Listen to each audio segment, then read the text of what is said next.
2020ರಲ್ಲಿ ಇಡೀ ಜಗತ್ತನ್ನೇ ತಲ್ಲಣಗೊಳಿಸಿದ್ದ ಕೋವಿಡ್ ಕಾಯಿಲೆ ಈಗ ಮತ್ತೆ ಚೀನಾದಲ್ಲಿ ಕಾಣಿಸಿಕೊಂಡಿದೆ ಅಂತ ವರದಿಯಾಗಿದೆ. ಕೇವಲ ಚೀನಾ ಮಾತ್ರವಲ್ಲದೆ ದಕ್ಷಿಣ ಏಷ್ಯಾದ ರಾಷ್ಟ್ರವಾದ ಸಿಂಗಾಪುರದಲ್ಲಿಯೂ ಕೋವಿಡ್ ಸೋಂಕುಗಳು ಹೆಚ್ಚಾಗಿವೆ ಅನ್ನೋ ವರದಿಯಾಗಿದೆ. ಈ ಹಿನ್ನೆಲೆಯಲ್ಲಿ ಸಿಂಗಾಪುರದ ಆರೋಗ್ಯ ಅಧಿಕಾರಿಗಳು ಏಷ್ಯಾದೆಲ್ಲೆಡೆ ಕೋವಿಡ್ನ ಹೊಸ ಅಲೆ ಪಸರಿಸುವ ಸಂಭವ ಇದೆ ಅಂತ ಎಚ್ಚರಿಕೆ ನೀಡಿದ್ದಾರೆ. ಕೋವಿಡ್ ಹೆಚ್ಚಳವು ರೋಗ ನಿರೋಧಕ ಶಕ್ತಿ ಕಡಿಮೆಯಾಗುತ್ತಿರುವುದರ ಸೂಚನೆಯಾಗಿರಬಹುದು. ಹೀಗಾಗಿ ಲಸಿಕೆ ಹಾಕಿಸಿಕೊಳ್ಳುವಂತೆ ಅಲ್ಲಿನ ಅಧಿಕಾರಿಗಳು ಜನರನ್ನ ಒತ್ತಾಯಿಸುತ್ತಿದ್ದಾರೆ ಅಂತ ಜಾಗತಿಕ ಮಾಧ್ಯಮಗಳಲ್ಲಿ ವರದಿಯಾಗ್ತಾ ಇದೆ. ಚೀನಾದ ಪ್ರಮುಖ ಆಡಳಿತ ನಗರವಾಗಿರುವ ಹಾಂಗ್ಕಾಂಗ್ನ ಆರೋಗ್ಯ ರಕ್ಷಣಾ ಕೇಂದ್ರದ ಸಾಂಕ್ರಾಮಿಕ ರೋಗಗಳ ಶಾಖೆಯ ಮುಖ್ಯಸ್ಥರಾದ ಆಲ್ಬರ್ಟ್ ಔ ಈ ಬಗ್ಗೆ ಸ್ಥಳೀಯ ಮಾಧ್ಯಮಗಳಿಗೆ ಮಾತನಾಡಿ, ನಗರದಲ್ಲಿ ಕೋವಿಡ್-19 ಪ್ರಕರಣಗಳು ಸಾಕಷ್ಟು ಹೆಚ್ಚಾಗಿದೆ ಅಂತ ಹೇಳಿದ್ದಾರೆ. ಕಳೆದ ವರ್ಷಕ್ಕೆ ಹೋಲಿಸಿದರೆ ಈ ವರ್ಷ ಕೋವಿಡ್ ಪ್ರಕರಣಗಳ ಸಂಖ್ಯೆ ಉತ್ತುಂಗದಲ್ಲಿದೆ ಎಂದಿದ್ದಾರೆ. ಮೇ 3ರವರೆಗೆ ವರದಿಯಾದಂತೆ 31 ಗಂಭೀರ ಸ್ಥಿತಿಯ ಪ್ರಕರಣಗಳು ದಾಖಲಾಗಿವೆ. ಹಾಗೆ ಸಾವಿನ ಸಂಖ್ಯೆ ಗರಿಷ್ಠ ಮಟ್ಟವನ್ನ ತಲುಪಿದೆ ಎಂದಿದ್ದಾರೆ.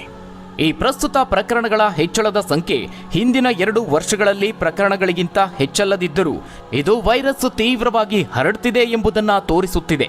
ಅದರ ಜೊತೆಗೆ ಇತ್ತೀಚೆಗೆ ಇಲ್ಲಿ ಕೊಳಚೆ ನೀರಿನಲ್ಲೂ ಕೋವಿಡ್-19 ವೈರಸ್ ಪತ್ತೆಯಾಗಿದೆ.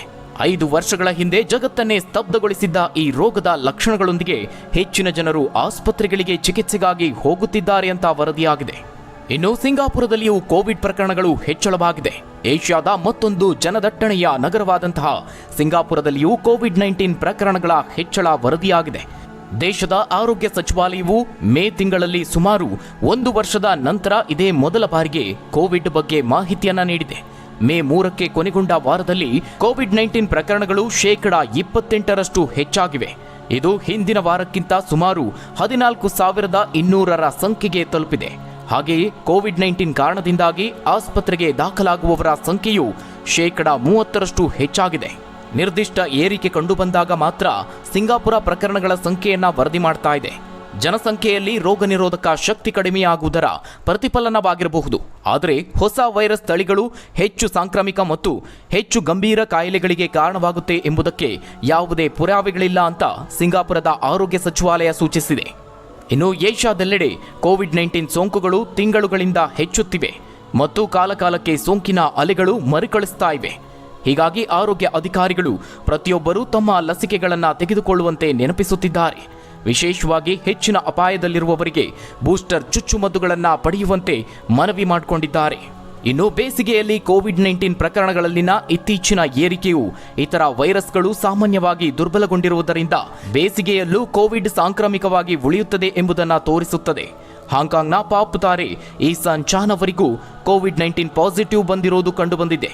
ಹೀಗಾಗಿ ಅವರು ತೈವಾನ್ ಸಂಗೀತ ಕಚೇರಿಗಳನ್ನು ಮುಂದೂಡಿದ್ದಾರೆ ಅಂತ ಅವರ ಅಧಿಕೃತ ಚೀನಾದ ಸಾಮಾಜಿಕ ಮಾಧ್ಯಮ ಖಾತೆ ವಿಬೋದಲ್ಲಿ ತಿಳಿಸಿದ್ದಾರೆ. ಇನ್ನು ಚೀನಾ ಕೂಡ ಕೋವಿಡ್ನ ಹೊಸ ಅಲೆಯನ್ನ ಅನುಭವಿಸ್ತಾ ಇದೆ. ಇದು ಕಳೆದ ಬೇಸಿಗೆಗಿಂತ ಹೆಚ್ಚಾಗುವಂತಹ ನಿರೀಕ್ಷೆ ಇದೆ. ಮೇ 4ರವರೆಗೆ 5 ವಾರಗಳಲ್ಲಿ ಚೀನಾದ ಜನರಲ್ಲಿ ಕೋವಿಡ್ ಪರೀಕ್ಷಾ ಪಾಸಿಟಿವ್ ದರವು ದ್ವಿಗುಣಗೊಂಡಿದೆ. ಹಾಗೆಯೇ ಈ ವರ್ಷ ಥಾಯ್ಲೆಂಡ್ನ ರೋಗ ನಿಯಂತ್ರಣ ಇಲಾಖೆಯಿಂದ 2 ಪ್ರಮುಖ ಕೋವಿಡ್ ಏಕಾಏಕಿ ಪ್ರಕರಣಗಳು ವರದಿಯಾಗಿವೆ. ಚೀನಾ ಹಾಗೆ ಸಿಂಗಾಪುರದಲ್ಲಿ ಮತ್ತೆ ಕೋವಿಡ್ ಉಲ್ಬಣಿಸಿರುವುದರಿಂದ ಹಾಗೆ ಏಷ್ಯಾದ ದೇಶಗಳಿಗೆ ತಜ್ಞರು ಎಚ್ಚರಿಕೆ ಕೊಟ್ಟಿರೋದ್ರಿಂದ ಭಾರತಕ್ಕೂ ಕೋವಿಡ್ ಕಾಲಿಡುತ್ತಾ ಅನ್ನುವ ಅನುಮಾನ ಕಾಡ್ತಾ ಇದೆ. ಕೊರೋನಾ ಮಹಾಮಾರಿಯಿಂದ ಈಗಷ್ಟೇ ಚೇತರಿಸಿಕೊಂಡು ಜನರು ಸಾಮಾನ್ಯ ಜೀವನಕ್ಕೆ ಮರಳಿದ್ದಾರೆ. ಹೀಗಿರುವಾಗ ಮತ್ತೆ ಕೊರೋನಾ ಮಹಾಮಾರಿ ಅಟ್ಟಹಾಸ ಮೆರೆಯುತ್ತಾ ಅನ್ನೋದೇ ಅನುಮಾನ ಮೂಡಿಸಿದೆ. ಇನ್ನು ಇದೇ ವರ್ಷದ ಏಪ್ರಿಲ್ ತಿಂಗಳಲ್ಲಿ ಭಾರತದಲ್ಲೂ 2 ಪಾಸಿಟಿವ್ ಪ್ರಕರಣಗಳು ಪತ್ತೆಯಾಗಿದ್ವು. ಓರ್ವ ಮಹಿಳೆ ಬಲಿಯಾಗಿದ್ರು. ಮಧ್ಯಪ್ರದೇಶದ ಇಂದೋರ್ನಲ್ಲಿ ಬಹಳ ದಿನಗಳ ನಂತರ ಕೊರೋನಾ ಮಾರಣಾಂತಿಕ ರೋಗ ಮತ್ತೆ ಕಂಡುಬಂದಿದೆ. 2ರಲ್ಲಿ ಕೊರೋನಾ ಪಾಸಿಟಿವ್ ಕೇಸ್ ಬೆಳಕಿಗೆ ಬಂದಿದೆ. ಅದಲ್ಲದೆ ಚಿಕಿತ್ಸೆ ಸಮಯದಲ್ಲಿ ಒಬ್ಬ ಮಹಿಳೆ ಸಾವನ್ನಪ್ಪಿದ್ದಾರೆ ಮತ್ತು ಇನ್ನೊಬ್ಬ ಕೊರೋನಾ ಪಾಸಿಟಿವ್ ಬಂದ ಯುವಕನಿಗೆ ವೈದ್ಯರು ಚಿಕಿತ್ಸೆಯನ್ನ ನೀಡಿದ್ರು. ಇಂದೋರ್ನ ಖಾಸಗಿ ಆಸ್ಪತ್ರೆಗೆ ಮಹಿಳೆಯೊಬ್ಬರು ಹೊಟ್ಟೆ ನೋವಿನಿಂದ ದಾಖಲಾಗಿದ್ರು. ಅವರು ಮೂತ್ರಪಿಂಡ ಸಂಬಂಧಿತ ಕಾಯಿಲೆಗೆ ಚಿಕಿತ್ಸೆಯನ್ನ ಪಡಿತಾ ಇದ್ರು. ಆದರೆ ತನಿಖೆಯಲ್ಲಿ ಅವರಿಗೆ ಕೊರೋನಾ ಪಾಸಿಟಿವ್ ಇರೋದು ಕಂಡುಬಂದಿದೆ. ಚಿಕಿತ್ಸೆಯ ಸಮಯದಲ್ಲಿ ಅವರು ಚಿಕಿತ್ಸೆ ಫಲಕಾರಿಯಾಗದೆ ಸಾವನ್ನಪ್ಪಿದ್ದಾರೆ. ಈ ಘಟನೆ ಆರೋಗ್ಯ ಇಲಾಖೆಯಲ್ಲಿ ಕೋಲಾಹಲವನ್ನ ಸೃಷ್ಟಿ ಮಾಡಿತ್ತು. ಅದೇ ಇಂದೋರ್ನಲ್ಲಿ ಮತ್ತೊಬ್ಬ ಯುವಕನಿಗೆ ಕೊರೋನಾ ಪಾಸಿಟಿವ್ ಇರೋದು ಪತ್ತೆಯಾಗಿತ್ತು. ಒಂದು ಕಡೆ ಮಹಿಳೆ ಕೊರೋನಾ ಸೋಂಕಿನಿಂದ ಸಾವನ್ನಪ್ಪಿದ್ರೆ, ಅದೇ ಸಂದರ್ಭದಲ್ಲಿ ಮತ್ತೊಬ್ಬ ಯುವಕನಿಗೂ ಕೊರೋನಾ ಪಾಸಿಟಿವ್ ಬಂದಿದ್ದು ಕೊರೋನಾ ವೈರಸ್ ಮರಳಿರೋದು ವೈದ್ಯರಿಗೂ ಅಚ್ಚರಿ ಮೂಡಿಸಿತ್ತು. ಇನ್ನು ಆ ಯುವಕ ದೀರ್ಘಕಾಲದವರೆಗೆ ಶೀತ ಮತ್ತು ಕೆಮ್ಮಿನಿಂದ ಬಳಲುತ್ತಿದ್ದ ಅಂತ ವೈದ್ಯರು ಮಾಹಿತಿ ನೀಡಿದ್ರು. ಹಲವು ರೀತಿಯ ಪರೀಕ್ಷೆಗಳನ್ನ ಮಾಡಿದ ನಂತರ ಕೊರೋನಾ ಪರೀಕ್ಷೆಯೂ ಕೂಡ ಮಾಡಲಾಗಿತ್ತು. ಅದರಲ್ಲಿ ಕೊರೋನಾ ಪಾಸಿಟಿವ್ ಬಂದ ತಕ್ಷಣ ಮುನ್ನೆಚ್ಚರಿಕೆ ಕ್ರಮಗಳನ್ನು ತೆಗೆದುಕೊಳ್ಳಲಾಗಿತ್ತು. ಸದ್ಯ ಚೀನಾ ಮತ್ತು ಸಿಂಗಾಪುರದಲ್ಲಿ ಮತ್ತೆ ಕೋವಿಡ್ ಹಾವಳಿ ಕಂಡುಬಂದ ಹಿನ್ನೆಲೆ ಏಷ್ಯಾ ಖಂಡದ ದೇಶಗಳಿಗೆ ತಜ್ಞರು ಎಚ್ಚರಿಕೆಯನ್ನ ಕೊಟ್ಟಿದ್ದಾರೆ.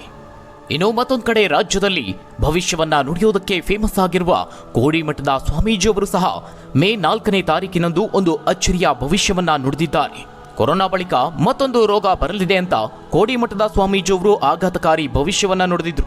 ಬಾಗಲಕೋಟೆಯಲ್ಲಿ ಮಾತನಾಡಿದ ಸ್ವಾಮೀಜಿ, ಈ ಸಂವತ್ಸರದಲ್ಲಿ ಪ್ರಾಕೃತಿಕವಾಗಿ ಬಹಳ ಅಪಾಯವಿದೆ, ಜಗತ್ತಿನಾದ್ಯಂತ ಅಪಾಯವಿದೆ. ಒಂದು ಹೇಳ್ತೀನಿ ಆದರೆ ವಿವರಿಸೋದಿಲ್ಲ ಅಂತ ಸ್ವಾಮೀಜಿ ಯುದ್ಧವಿಲ್ಲದೆ ಮಡಿಯೇ ಪುರವೆಲ್ಲ ಕೋಳಾದಿತ್ತು ಅನ್ನುವ ಮಾತನಾಡಿದ್ರು. ಅಷ್ಟು ಮಾತ್ರ ಅಲ್ಲ, ಅರಸನಾಲಯಕ್ಕೆ ಕಾರ್ಮೋಡ ಕವಿದೀತು. ಸ್ಟೇಟ್ಗೂ ಇದೆ, ಸೆಂಟ್ರಲ್ಗೂ ಇದೆ. ಮುಂದಿನ ದಿನಗಳಲ್ಲಿ ಅದೇನು ಅನ್ನೋದು ಗೊತ್ತಾಗುತ್ತೆ. ಇನ್ನು ಯುದ್ಧ ಭೀತಿ, ಸಾವು ನೋವು ಇರುತ್ತದೆ, ದೊಡ್ಡ ರೋಗ ಬರುತ್ತದೆ, 5 ವರ್ಷ ಕಾಡುತ್ತೆ ಅಂತ ಸ್ವಾಮೀಜಿ ಎಚ್ಚರಿಕೆಯ ಭವಿಷ್ಯವನ್ನ ನುಡಿದಿದ್ರು. ನಾನು ಭವಿಷ್ಯ ಹೇಳೋದಿಲ್ಲ, ಭವಿಷ್ಯವನ್ನ ರೂಪಿಸ್ತೇನೆ, ಅದು ಆಳುವವರಿಗೆ ಸೇರಿದ ವಿಷಯ. ಇಲ್ಲಿಯವರೆಗೆ ಹೇಳಿದ ಭವಿಷ್ಯವೆಲ್ಲ ಆಗೇ ಬಿಡ್ತವೆ, ಆಗಬಾರದು ಅಂತ ಹೇಳ್ತೀನಿ. ನಾನು ಕೊರೋನಾ ಬಗ್ಗೆ ಮೊದಲೇ ಹೇಳಿದ್ದೆ, ರೋಗ ಬರುತ್ತೆ, ಜನ ಸಾಯ್ತಾರೆ ಅಂತ, ಮದ್ದಿಲ್ಲದ ವ್ಯಾಧಿ ಬರುತ್ತದೆ ಅಂತ ಎಚ್ಚೆತ್ತುಕೊಳ್ಬೇಕು ಅಂತ ಹೇಳಿದ್ದೆ. ಅದಾದ ನಂತರದಲ್ಲಿ ಎಷ್ಟೊಂದು ಜನ ಸತ್ರು ಅಲ್ಲವೇ? ಈಗಲೂ ಹೇಳ್ತೀನಿ, ಒಂದು ದೊಡ್ಡ ರೋಗವೊಂದು ಬರುವಂತಹ ಚಾನ್ಸಸ್ ಇದೆ. ಅದು 5 ವರ್ಷ ಎಲ್ಲರನ್ನ ಕಾಡುತ್ತೆ. ಅವರು ಹುಷಾರಾದರೆ ಹೋಗಬಹುದು ಅಂತ ಸರ್ಕಾರಗಳಿಗೆ ಎಚ್ಚರಿಕೆ ವಹಿಸುವಂತೆ ಕಿವಿ ಮಾತನ್ನು ಹೇಳಿದ್ದಾರೆ. ಸ್ವಾಮೀಜಿಯವರ ಮಾತುಗಳು ಮತ್ತೆ ಅದ್ಯಾವ ರೋಗ ದೇಶವನ್ನ ಕಾಡುತ್ತೆ, ಜಗತ್ತನ್ನ ಕಾಡುತ್ತೆ ಅಂತ ಸಾಕಷ್ಟು ಆತಂಕ ಮೂಡಿಸಿದೆ. ಇನ್ನು ಕೊರೋನಾದಂತಹ ಮತ್ತೊಂದು ರೋಗ ಬರುತ್ತೆ ಅಂತ ಹೇಳಿರೋದು ಸದ್ಯ ಚೀನಾ ಹಾಗೆ ಸಿಂಗಾಪುರದಲ್ಲಿ ಕೊರೋನಾ ಮತ್ತೆ ಉಲ್ಬಣಿಸಿರೋದು ಜಗತ್ತಿನೆಲ್ಲೆಡೆ ರೋಗ ಹರಡುವಂತಹ ಭೀತಿಯನ್ನ ಸೃಷ್ಟಿ ಮಾಡಿದೆ. 2020ರಲ್ಲಿ ಇಡೀ ಜಗತ್ತನ್ನೇ ತಲ್ಲಣಗೊಳಿಸಿದ್ದ ಕೋವಿಡ್ ಕಾಯಿಲೆ ಈಗ ಮತ್ತೆ ಚೀನಾದಲ್ಲಿ ಕಾಣಿಸಿಕೊಂಡಿದೆ ಅಂತ ವರದಿಯಾಗಿದೆ. ಕೇವಲ ಚೀನಾ ಮಾತ್ರವಲ್ಲದೆ ದಕ್ಷಿಣ ಏಷ್ಯಾದ ರಾಷ್ಟ್ರವಾದ ಸಿಂಗಾಪುರದಲ್ಲಿಯೂ ಕೋವಿಡ್ ಸೋಂಕುಗಳು ಹೆಚ್ಚಾಗಿವೆ ಅನ್ನೋ ವರದಿಯಾಗಿದೆ. ಈ ಹಿನ್ನೆಲೆಯಲ್ಲಿ ಸಿಂಗಾಪುರದ ಆರೋಗ್ಯ ಅಧಿಕಾರಿಗಳು ಏಷ್ಯಾದೆಲ್ಲೆಡೆ ಕೋವಿಡ್ನ ಹೊಸ ಅಲೆ ಪಸರಿಸುವ ಸಂಭವ ಇದೆ ಅಂತ ಎಚ್ಚರಿಕೆ ನೀಡಿದ್ದಾರೆ. ಕೋವಿಡ್ ಹೆಚ್ಚಳವು ರೋಗ ನಿರೋಧಕ ಶಕ್ತಿ ಕಡಿಮೆಯಾಗುತ್ತಿರುವುದರ ಸೂಚನೆಯಾಗಿರಬಹುದು. ಹೀಗಾಗಿ ಲಸಿಕೆ ಹಾಕಿಸಿಕೊಳ್ಳುವಂತೆ ಅಲ್ಲಿನ ಅಧಿಕಾರಿಗಳು ಜನರನ್ನ ಒತ್ತಾಯಿಸುತ್ತಿದ್ದಾರೆ ಅಂತ ಜಾಗತಿಕ ಮಾಧ್ಯಮಗಳಲ್ಲಿ ವರದಿಯಾಗ್ತಾ ಇದೆ. ಚೀನಾದ ಪ್ರಮುಖ ಆಡಳಿತ ನಗರವಾಗಿರುವ ಹಾಂಗ್ಕಾಂಗ್ನ ಆರೋಗ್ಯ ರಕ್ಷಣಾ ಕೇಂದ್ರದ ಸಾಂಕ್ರಾಮಿಕ ರೋಗಗಳ ಶಾಖೆಯ ಮುಖ್ಯಸ್ಥರಾದ ಆಲ್ಬರ್ಟ್ ಔ ಈ ಬಗ್ಗೆ ಸ್ಥಳೀಯ ಮಾಧ್ಯಮಗಳಿಗೆ ಮಾತನಾಡಿ, ನಗರದಲ್ಲಿ ಕೋವಿಡ್-19 ಪ್ರಕರಣಗಳು ಸಾಕಷ್ಟು ಹೆಚ್ಚಾಗಿದೆ ಅಂತ ಹೇಳಿದ್ದಾರೆ. ಕಳೆದ ವರ್ಷಕ್ಕೆ ಹೋಲಿಸಿದರೆ ಈ ವರ್ಷ ಕೋವಿಡ್ ಪ್ರಕರಣಗಳ ಸಂಖ್ಯೆ ಉತ್ತುಂಗದಲ್ಲಿದೆ ಎಂದಿದ್ದಾರೆ. ಮೇ 3ರವರೆಗೆ ವರದಿಯಾದಂತೆ 31 ಗಂಭೀರ ಸ್ಥಿತಿಯ ಪ್ರಕರಣಗಳು ದಾಖಲಾಗಿವೆ. ಹಾಗೆ ಸಾವಿನ ಸಂಖ್ಯೆ ಗರಿಷ್ಠ ಮಟ್ಟವನ್ನ ತಲುಪಿದೆ ಎಂದಿದ್ದಾರೆ. ಈ ಪ್ರಸ್ತುತ ಪ್ರಕರಣಗಳ ಹೆಚ್ಚಳದ ಸಂಖ್ಯೆ ಹಿಂದಿನ 2 ವರ್ಷಗಳಲ್ಲಿ ಪ್ರಕರಣಗಳಿಗಿಂತ ಹೆಚ್ಚಲ್ಲದಿದ್ದರೂ ಇದು ವೈರಸ್ ತೀವ್ರವಾಗಿ ಹರಡುತ್ತಿದೆ ಎಂಬುದನ್ನು ತೋರಿಸುತ್ತಿದೆ. ಅದರ ಜೊತೆಗೆ ಇತ್ತೀಚೆಗೆ ಇಲ್ಲಿ ಕೊಳಚೆ ನೀರಿನಲ್ಲೂ ಕೋವಿಡ್-19 ವೈರಸ್ ಪತ್ತೆಯಾಗಿದೆ. 5 ವರ್ಷಗಳ ಹಿಂದೆ ಜಗತ್ತನ್ನೇ ಸ್ತಬ್ಧಗೊಳಿಸಿದ್ದ ಈ ರೋಗದ ಲಕ್ಷಣಗಳೊಂದಿಗೆ ಹೆಚ್ಚಿನ ಜನರು ಆಸ್ಪತ್ರೆಗಳಿಗೆ ಚಿಕಿತ್ಸೆಗಾಗಿ ಹೋಗುತ್ತಿದ್ದಾರೆ ಅಂತ ವರದಿಯಾಗಿದೆ. ಇನ್ನು ಸಿಂಗಾಪುರದಲ್ಲಿಯೂ ಕೋವಿಡ್ ಪ್ರಕರಣಗಳು ಹೆಚ್ಚಳವಾಗಿದೆ. ಏಷ್ಯಾದ ಮತ್ತೊಂದು ಜನದಟ್ಟಣೆಯ ನಗರವಾದಂತಹ ಸಿಂಗಾಪುರದಲ್ಲಿಯೂ ಕೋವಿಡ್-19 ಪ್ರಕರಣಗಳ ಹೆಚ್ಚಳ ವರದಿಯಾಗಿದೆ. ದೇಶದ ಆರೋಗ್ಯ ಸಚಿವಾಲಯವು ಮೇ ತಿಂಗಳಲ್ಲಿ ಸುಮಾರು 1 ವರ್ಷದ ನಂತರ ಇದೇ ಮೊದಲ ಬಾರಿಗೆ ಕೋವಿಡ್ ಬಗ್ಗೆ ಮಾಹಿತಿಯನ್ನ ನೀಡಿದೆ. ಮೇ 3ಕ್ಕೆ ಕೊನೆಗೊಂಡ ವಾರದಲ್ಲಿ ಕೋವಿಡ್-19 ಪ್ರಕರಣಗಳು 28% ಹೆಚ್ಚಾಗಿವೆ. ಇದು ಹಿಂದಿನ ವಾರಕ್ಕಿಂತ ಸುಮಾರು 14,200ರ ಸಂಖ್ಯೆಗೆ ತಲುಪಿದೆ. ಹಾಗೆಯೇ ಕೋವಿಡ್-19 ಕಾರಣದಿಂದಾಗಿ ಆಸ್ಪತ್ರೆಗೆ ದಾಖಲಾಗುವವರ ಸಂಖ್ಯೆಯು 30% ಹೆಚ್ಚಾಗಿದೆ. ನಿರ್ದಿಷ್ಟ ಏರಿಕೆ ಕಂಡುಬಂದಾಗ ಮಾತ್ರ ಸಿಂಗಾಪುರ ಪ್ರಕರಣಗಳ ಸಂಖ್ಯೆಯನ್ನ ವರದಿ ಮಾಡ್ತಾ ಇದೆ. ಜನಸಂಖ್ಯೆಯಲ್ಲಿ ರೋಗ ನಿರೋಧಕ ಶಕ್ತಿ ಕಡಿಮೆಯಾಗುವುದರ ಪ್ರತಿಫಲನವಾಗಿರಬಹುದು. ಆದರೆ ಹೊಸ ವೈರಸ್ ತಳಿಗಳು ಹೆಚ್ಚು ಸಾಂಕ್ರಾಮಿಕ ಮತ್ತು ಹೆಚ್ಚು ಗಂಭೀರ ಕಾಯಿಲೆಗಳಿಗೆ ಕಾರಣವಾಗುತ್ತೆ ಎಂಬುದಕ್ಕೆ ಯಾವುದೇ ಪುರಾವೆಗಳಿಲ್ಲ ಅಂತ ಸಿಂಗಾಪುರದ ಆರೋಗ್ಯ ಸಚಿವಾಲಯ ಸೂಚಿಸಿದೆ. ಇನ್ನು ಏಷ್ಯಾದೆಲ್ಲೆಡೆ ಕೋವಿಡ್-19 ಸೋಂಕುಗಳು ತಿಂಗಳುಗಳಿಂದ ಹೆಚ್ಚುತ್ತಿವೆ ಮತ್ತು ಕಾಲಕಾಲಕ್ಕೆ ಸೋಂಕಿನ ಅಲೆಗಳು ಮರುಕಳಿಸ್ತಾ ಇವೆ. ಹೀಗಾಗಿ ಆರೋಗ್ಯ ಅಧಿಕಾರಿಗಳು ಪ್ರತಿಯೊಬ್ಬರೂ ತಮ್ಮ ಲಸಿಕೆಗಳನ್ನು ತೆಗೆದುಕೊಳ್ಳುವಂತೆ ನೆನಪಿಸುತ್ತಿದ್ದಾರೆ. ವಿಶೇಷವಾಗಿ ಹೆಚ್ಚಿನ ಅಪಾಯದಲ್ಲಿರುವವರಿಗೆ ಬೂಸ್ಟರ್ ಚುಚ್ಚುಮದ್ದುಗಳನ್ನು ಪಡೆಯುವಂತೆ ಮನವಿ ಮಾಡಿಕೊಂಡಿದ್ದಾರೆ. ಇನ್ನು ಬೇಸಿಗೆಯಲ್ಲಿ ಕೋವಿಡ್-19 ಪ್ರಕರಣಗಳಲ್ಲಿನ ಇತ್ತೀಚಿನ ಏರಿಕೆಯು ಇತರ ವೈರಸ್ಗಳು ಸಾಮಾನ್ಯವಾಗಿ ದುರ್ಬಲಗೊಂಡಿರುವುದರಿಂದ ಬೇಸಿಗೆಯಲ್ಲೂ ಕೋವಿಡ್ ಸಾಂಕ್ರಾಮಿಕವಾಗಿ ಉಳಿಯುತ್ತದೆ ಎಂಬುದನ್ನು ತೋರಿಸುತ್ತದೆ. ಹಾಂಗ್ಕಾಂಗ್ನ ಪಾಪ್ ತಾರೆ ಈಸಾನ್ ಚಾನ್ ಅವರಿಗೂ ಕೋವಿಡ್-19 ಪಾಸಿಟಿವ್ ಬಂದಿರೋದು ಕಂಡುಬಂದಿದೆ. ಹೀಗಾಗಿ ಅವರು ತೈವಾನ್ ಸಂಗೀತ ಕಚೇರಿಗಳನ್ನ ಮುಂದೂಡಿದ್ದಾರೆ ಅಂತ ಅವರ ಅಧಿಕೃತ ಚೀನಾದ ಸಾಮಾಜಿಕ ಮಾಧ್ಯಮ ಖಾತೆ ವಿಬೋದಲ್ಲಿ ತಿಳಿಸಿದ್ದಾರೆ. ಇನ್ನು ಚೀನಾ ಕೂಡ ಕೋವಿಡ್ನ ಹೊಸ ಅಲೆಯನ್ನ ಅನುಭವಿಸ್ತಾ ಇದೆ. ಇದು ಕಳೆದ ಬೇಸಿಗೆಗಿಂತ ಹೆಚ್ಚಾಗುವಂತಹ ನಿರೀಕ್ಷೆ ಇದೆ. ಮೇ 4ರವರೆಗೆ 5 ವಾರಗಳಲ್ಲಿ ಚೀನಾದ ಜನರಲ್ಲಿ ಕೋವಿಡ್ ಪರೀಕ್ಷಾ ಪಾಸಿಟಿವ್ ದರವು ದ್ವಿಗುಣಗೊಂಡಿದೆ. ಹಾಗೆಯೇ ಈ ವರ್ಷ ಥಾಯ್ಲೆಂಡ್ನ ರೋಗ ನಿಯಂತ್ರಣ ಇಲಾಖೆಯಿಂದ 2 ಪ್ರಮುಖ ಕೋವಿಡ್ ಏಕಾಏಕಿ ಪ್ರಕರಣಗಳು ವರದಿಯಾಗಿವೆ. ಚೀನಾ ಹಾಗೆ ಸಿಂಗಾಪುರದಲ್ಲಿ ಮತ್ತೆ ಕೋವಿಡ್ ಉಲ್ಬಣಿಸಿರುವುದರಿಂದ ಹಾಗೆ ಏಷ್ಯಾದ ದೇಶಗಳಿಗೆ ತಜ್ಞರು ಎಚ್ಚರಿಕೆ ಕೊಟ್ಟಿರೋದ್ರಿಂದ ಭಾರತಕ್ಕೂ ಕೋವಿಡ್ ಕಾಲಿಡುತ್ತಾ ಅನ್ನುವ ಅನುಮಾನ ಕಾಡ್ತಾ ಇದೆ.